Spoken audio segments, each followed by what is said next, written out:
அன்பு நண்பர்களே, அனைவருக்கும் அன்னை சமையல் உமாவின் அன்பான வணக்கங்கள். இன்றைக்கி அன்னை சமையலில் சப்பாத்திக்கு சூப்பரான சைட் டிஷ் மஷ்ரூம் மசாலா. வாங்க எப்படி செய்கிறதுன்னு பார்க்கலாம். முதல்ல 5 முந்திரி சேர்த்துக்கலாங்க. 1 டீஸ்பூன் கசகசா சேர்த்துக்கலாம். இப்போ இது ரெண்டுத்தையும் நல்லா வறுத்துக்கலாங்க. முந்திரியும் கசகசாவையும் அரைச்சி போட்டிங்கன்னா மஷ்ரூம் கிரேவி நல்ல டேஸ்ட்டாக இருக்குங்க. அதே நேரத்தில் திக்காகவும் இருக்கும். ஸ்லோலே வச்சு வருங்கங்க. லேசாக கலர் மாறினா போதும். முந்திரி கசகசாவை நல்லா வறுத்தாச்சுங்க. இப்போ இதை எடுத்து தனியாக வச்சுக்கலாம். கடாயில் தேவையான அளவு எண்ணெய். முதல்ல 2 பட்டை,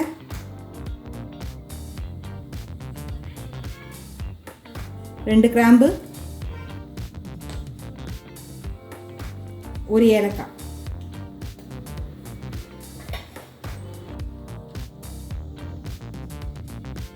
அடுத்தது 1 டீஸ்பூன் இஞ்சி பூண்டு விழுது சேர்த்துக்கலாம்.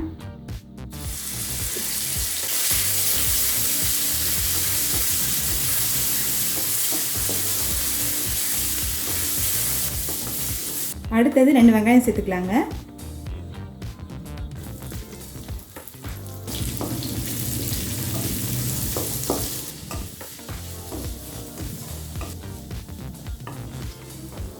மஷ்ரூம் கிரேவி நிறைய வேணும்னா நிறைய வெங்காயம் போட்டுக்கோங்க.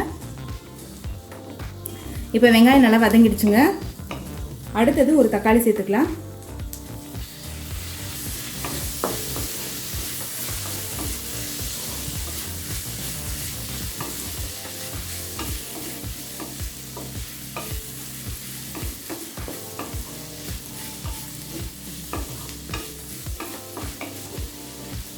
நம்ம வெங்காயம் தக்காளியை அரைச்சி தாங்க மஷ்ரூம் கிரேவி பண்ண போகிறோம். அதனால் பெருசு பெருசாகவே போட்டுக்கலாம். இப்போ தக்காளியும் நல்லா வதங்கிடுச்சுங்க. இப்போ நம்ம வறுத்து வச்சுருக்க முந்திரி கசகசாவை சேர்த்துக்கலாம். இது எல்லாத்தையும் ஆறின பிறகு மிக்சியில் கொஞ்சமாக தண்ணி சேர்த்து நைஸாக அரைச்சிக்கலாங்க. கடாயில் தேவையான அளவு எண்ணெய், 1/2 டீஸ்பூன் சீரகம் சேர்த்துக்கலாங்க.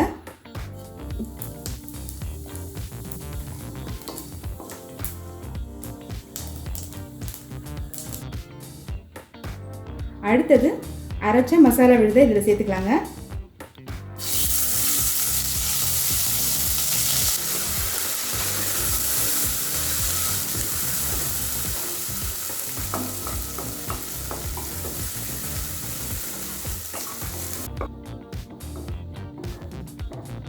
அடுத்தது கொஞ்சம் மஞ்சள் தூள், 2 டீஸ்பூன் மிளகாய் தூள், 1 டீஸ்பூன் தனியாத்தூள். எல்லாத்தையும் சேர்த்து நல்லா வதக்கிக்கலாங்க.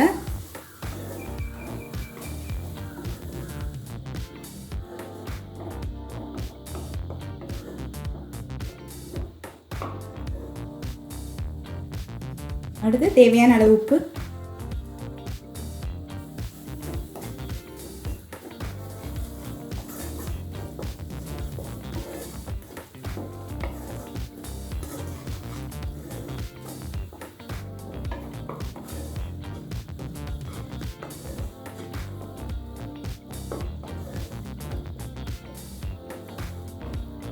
இப்போ 1 நிமிஷம் வரைக்கும் நல்லா வதக்கியாச்சுங்க. அடுத்தது மஷ்ரூமை சேர்த்துக்கலாம்.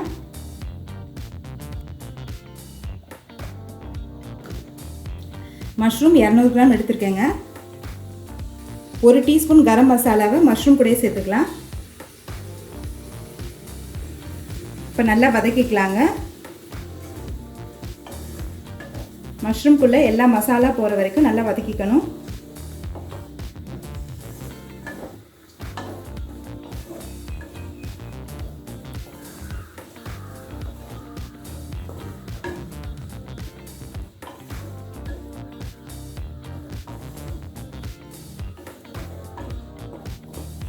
இப்போ கொஞ்சம் தண்ணி சேர்த்துக்கலாங்க.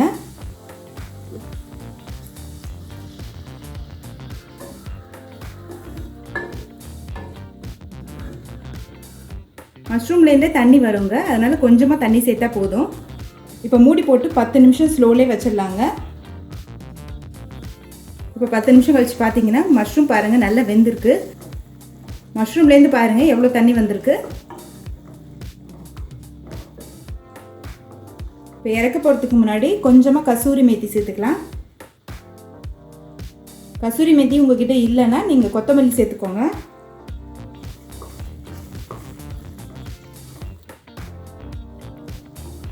மஷ்ரூம் மசாலாவை சர்வ் பண்ணிடலாங்க. இப்போ சூப்பரான மஷ்ரூம் மசாலா ரெடி ஆகிடுச்சு. இது பூரி, சப்பாத்தி, கீ ரைஸ், புலாவ் எல்லாத்துக்கும் நல்லா மேட்சாக இருக்கும். ரெசிபியை ட்ரை பண்ணி பாருங்கள், கண்டிப்பாக உங்களுக்கே பிடிக்கும். ரெசிபி பிடிச்சிருந்ததுன்னா வீடியோவை லைக் பண்ணுங்கள், கமெண்ட் பண்ணுங்கள், ஷேர் பண்ணுங்கள். இது வரைக்கும் அன்னை சமையல் சேனலை சப்ஸ்கிரைப் பண்ணுறேன்னா சப்ஸ்கிரைப் பண்ணுங்கள். தேங்க்யூ.